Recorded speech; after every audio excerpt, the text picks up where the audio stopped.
Hello everyone, my name is Muhammad Arman and my group member is Ungku Akil. Today, we will be going to explain about technique on how to use a function generator and oscilloscope. First things first is setting up the function generator. The first step is power on the generator by clicking the power switch on the function generator.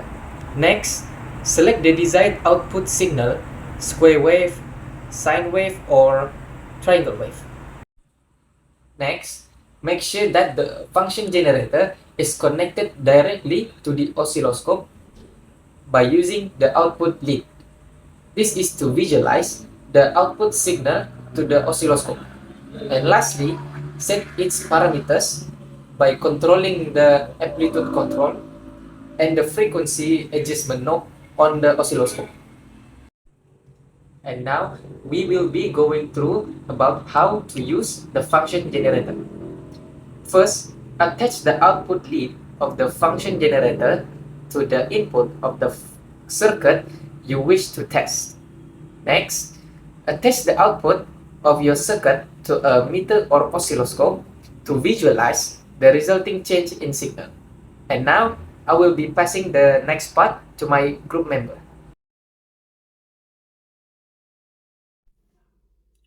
Setting up the oscilloscope.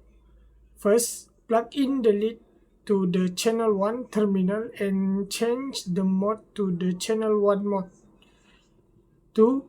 Ensure that the trigger hold-off button is set to auto and make sure the source channel is set to the input channel that you connect to, which is channel 1. 3. The VR dial should be set to CAL by turning the dial clockwise until it clicks. Measuring the voltage. First, the vertical position dial is used to change the position of the signal's display relative to the grid. Second, the volts or div dial changes the scale of the display signal's voltage and is used to ensure that the entire range of the signal is displayed on the screen.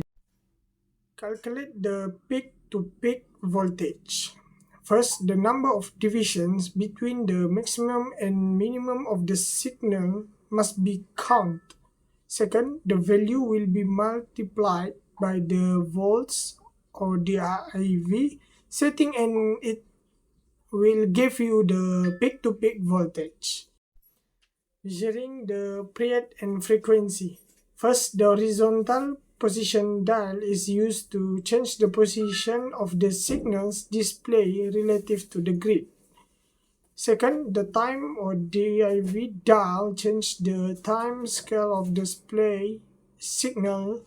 It is used to ensure that an entire cycle of the signal is displayed on the screen.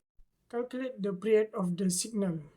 First, the number of horizontal divisions between successive crests of the signal must be counted. Second, the value will be multiplied by the time or div setting and it will give you the period of the signal.